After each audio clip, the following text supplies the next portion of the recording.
नमस्कार दोस्तों, मोनोलॉग में आपका स्वागत है, जहां हम उन व्यक्तियों की कहानियां साझा करते हैं जिन्होंने अपने विचारों और साहस से चर्च के इतिहास को बदल दिया। आज हम बात करेंगे हांस डेंक की, एक ऐसे व्यक्ति की जिनका जीवन कला, ज्ञान और गहरी आध्यात्मिकता का प्रतीक था। उन्होंने चर्च की परंपराओं को चुनौती दी, सत्य की खोज में सताव झेला और अपने गहरे रहस्यवादी यानी मिस्टिकल विश्वासों के कारण एनाबैप्टिस्ट आंदोलन में भी विशिष्ट स्थान बनाया। तो आइए उनकी यात्रा को करीब से जानें। हांस डेंक का जन्म 1500 के आसपास जर्मनी के बवेरिया क्षेत्र में हुआ था। बचपन में ही उनके माता पिता ने उन्हें मसीही विश्वास की शिक्षा दी। इसके साथ ही उन्हें पेंटिंग और कला में भी गहरी रुचि थी। 1517 में उन्होंने इंगलस्टैट विश्वविद्यालय में दाखिला लिया और केवल 2 साल में स्नातक की डिग्री प्राप्त कर ली। इसके बाद उन्होंने बेज़ल विश्वविद्यालय में भी अध्ययन किया, जहां उन्होंने मानवीय यानी ह्यूमनिस्ट मूल्यों और आध्यात्मिकता पर गहरी समझ विकसित की।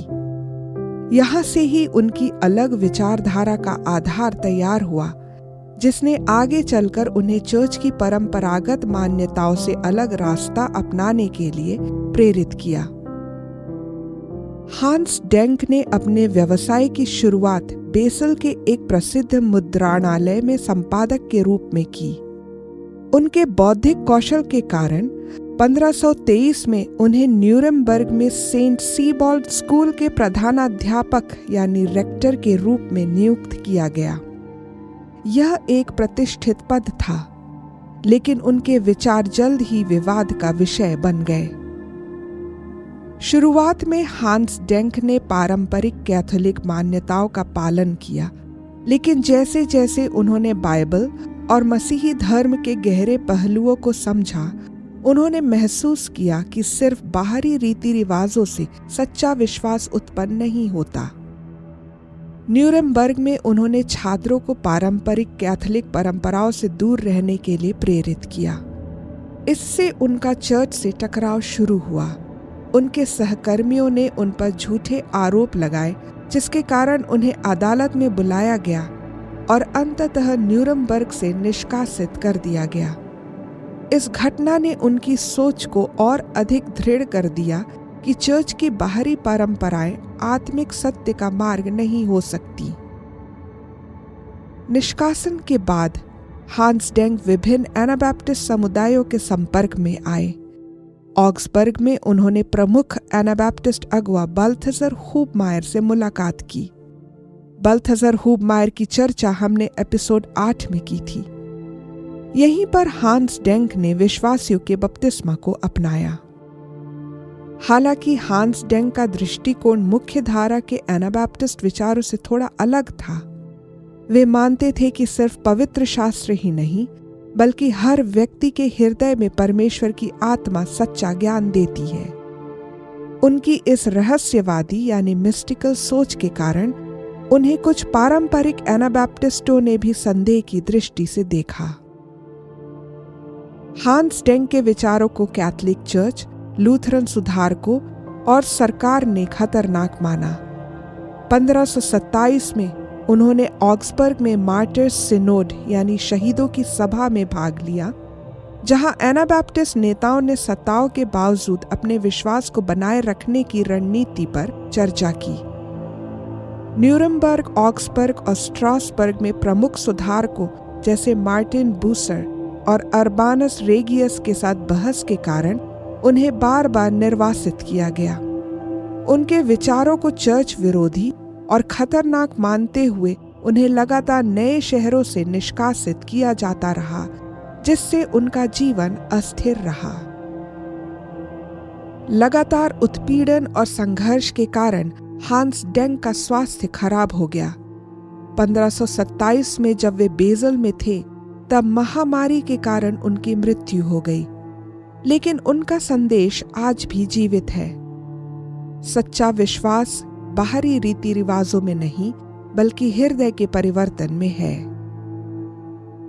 उनकी मुख्य शिक्षाएं इस प्रकार थीं। 1. मसीह का अनुसरण करना जरूरी है। चर्च के नियमों और परंपराओं से अधिक महत्वपूर्ण मसीह के साथ चलना है। 2. पवित्र शास्त्र से भी महत्वपूर्ण है आत्मिक अनुभव। वे मानते थे कि बाइबल महत्वपूर्ण तो है, लेकिन परमेश्वर की सच्ची शिक्षा हर व्यक्ति के हृदय में होती है। उस पर ध्यान लगाना अति आवश्यक है। 3. शिशु बपतिस्मा का विरोध। उन्होंने माना कि केवल विश्वासी ही बपतिस्मा ले सकते हैं। और 4. चर्च के रीति रिवाजों की आलोचना। उन्होंने दिखावटी धार्मिक परंपराओं और चर्च की सत्ता पर सवाल उठाए। उनके विरोधियों ने उन पर धार्मिक अराजकता फैलाने का आरोप लगाया, जबकि उनके समर्थकों ने उन्हें सच्चे आत्मिक अनुभवों का शिक्षक माना। हांस डेंग की कहानी हमें आज भी कई महत्वपूर्ण बातें सिखाती है। 1. सत्य के लिए खड़े रहना।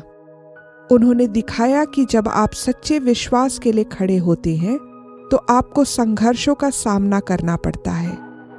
भारत में भी जहां मसीहियों पर सताव की आशंका बनी रहती है, हमें अपने विश्वास को साहसपूर्वक जीना चाहिए। 2. आत्मिक अनुभव को प्राथमिकता देना। सिर्फ धार्मिक परंपराओं का पालन करने से नहीं, बल्कि आत्मिक परिवर्तन से ही सच्ची मसीहियत जीवंत होती है। 3. बपतिस्मा की सही समझ। एनाबैप्टिस्ट होने का अर्थ है कि हम अपने विश्वास को व्यक्तिगत निर्णय के रूप में स्वीकार करें, न कि किसी परंपरा के रूप में। और 4. सार्वजनिक विरोध का सामना करना। हांस डेंग को कई जगहों से निष्कासित किया गया, लेकिन उन्होंने अपने विश्वास से समझौता नहीं किया। भारतीय होने के नाते हम पर भी चुनौतियां आएंगी। ऐसे में हिंसक विद्रोह के बिना अपने विश्वास को व्यक्त करने और उस पर स्थिर रहने की क्षमता हम में होनी चाहिए। आज का मोनोलॉग एपिसोड यहीं समाप्त होता है। अगले सप्ताह हम एक और प्रेरणादायक कहानी के साथ लौटेंगे। तब तक याद रखें, Jesus is the center of our faith, reconciliation is the center of our work, and community is the center of our life.